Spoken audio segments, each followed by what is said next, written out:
Hello everyone, কেমন আছো তোমরা সবাই? আশা করি সবাই খুব ভালো আছো আর আমিও খুব ভালো আছি। আর আজকে হচ্ছে তোমাদের সঙ্গে নিয়ে এলাম 2023-এর দুর্গাপুজোর কিছু প্যান্ডেল হোপিং করেছি, সেগুলোই তোমাদের সঙ্গে তুলে ধরার চেষ্টা করেছি।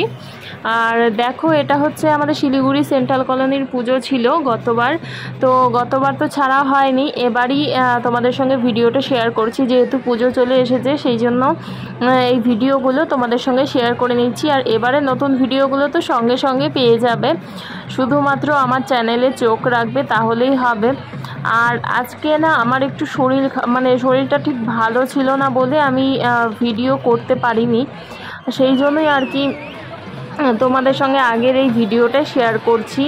কারণ কি, কোনো ভিডিও যদি না যায় চ্যানেলে তোমরাও খারাপ পাও আর আমার চ্যানেলেরও ক্ষতি হয়, তো সেই জন্য আর কি এই ভিডিওটা ছিল আগের বারের, এটা ছাড়া হয়নি, তো সেই জন্য এটা তোমাদের সঙ্গে শেয়ার করলাম। দেখো প্যান্ডেলটা শুধু এটা হচ্ছে রাজস্থানী স্টাইলে করা হয়েছিল থিমে, তো খুব সুন্দর হয়েছিল। আর এটা হচ্ছে চলে এসেছি আমরা এটা হচ্ছে ভারতনগরে, শিলিগুড়ি ভারতনগরে। এটা একটা প্যান্ডেলের বাইরে এরকম একটা করেছে। এই দেখো প্যান্ডেলটা দেখে নাও, এটা ছিল পুরো প্যান্ডেলটা। আর বাইরে হচ্ছে এই শিবলিঙ্গর একটা শো করেছিল শিবলিঙ্গ দিয়ে, তো সেটারই। আর ভিড় তো প্রচুর হয়েছে। আজকে হচ্ছে অষ্টমীর রাত, তো এখন বাজে কটা জানো? এখন বাজে হচ্ছে 1:30টার মতো। তো দেখো 1:30 বাজে, তাও এত ভিড়। তারপর এই দেখো ভেতরটায় চলে এলাম। ভেতরটা দেখো কি সুন্দর করেছে, এটা না পুরোটাই কিন্তু ওপেন বাঁশ দিয়ে করেছে, বাঁশ বাম্বো যেটাকে বলে, বাঁশ দিয়ে কিন্তু পুরো প্যান্ডেলটার কাজ করেছে। কিন্তু এত সুন্দর লাগছে, ভাবাই যাচ্ছে না সেই বাঁশ দিয়ে হয়েছে এটা, তো খুবই সুন্দর লাগছে। আর দেখো মা দুর্গার মূর্তিটাও অনেকটা থিমটা অন্যরকম। তো দেখো এবার চলে এলাম হচ্ছে দশমীতে। তো দশমী দেখো, এটা হচ্ছে হিলকা রোডে দেখো দু সাইডে কিন্তু দশমীর এরকম ভিড় হয় দেখার জন্য। তো আমরা তো এই যে দেখো আমাদের ক্লাব থেকে দশমীর জন্য বেরিয়ে পড়েছি। তো এই দেখো আমাদের ক্লাবের হচ্ছে দুর্গা মা, আর এখানে হচ্ছে সবাই নাচানাচি। ওই দেখো তোমাদের দাদাভাই গাড়ির উপর বসে রয়েছে, ও অনেকক্ষণ ধরে নাচানাচি করছে, তো সেই জন্য ওখানে একটু বসেছে, হাঁপিয়ে গেছে বলে। আর দেখো একটু পরে আবার নেমে যাবে।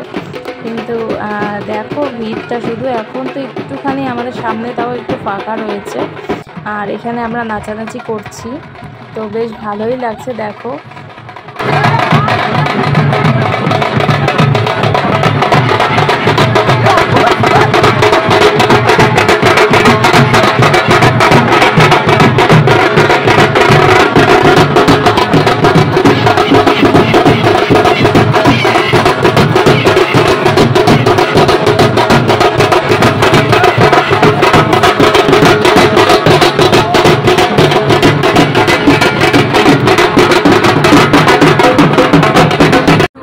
দেখো মায়ের বিদায়বেলায় অনেক মজা করে আমরা আসলাম ঘাট পর্যন্ত।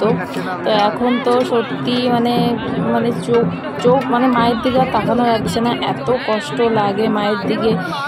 দশমীর দিন তাকালে এত কষ্ট লাগে। আর এখন তো একদম মায়ের বিদায়বেলার একদম সামনে চলে এসেছে, এখনই এই ঘাটে নামানো হবে। তো মায়ের দিকে তাকানো যাচ্ছে না, এতটাই কষ্ট হচ্ছে, ভেতরটা যেন ফেটে যাচ্ছে। আর সেই জন্য আমি বারবার করে তাকাচ্ছি না, এদিক ওদিক তাকাচ্ছি, কিন্তু যখনই মায়ের দিক দেখতে নিচ্ছি, কিন্তু মাকে লাস্টবার এবছরের মতো লাস্টবারের মতো দেখে নিচ্ছি। তো সেই জন্য আর কি পরের বছর ভালো থাকলে অবশ্যই দেখতে পাবো মাকে। তো সেই জন্য আর কি খুবই খারাপ লাগে এই দিনটা। আর আমার মতো কার কার এরকম ফিল হয় অবশ্যই কমেন্ট করে জানিও।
তো এবার দেখো মায়ের ভাসান তো কমপ্লিট হয়ে গেল, এবার আমরা বাড়ি ফিরবো।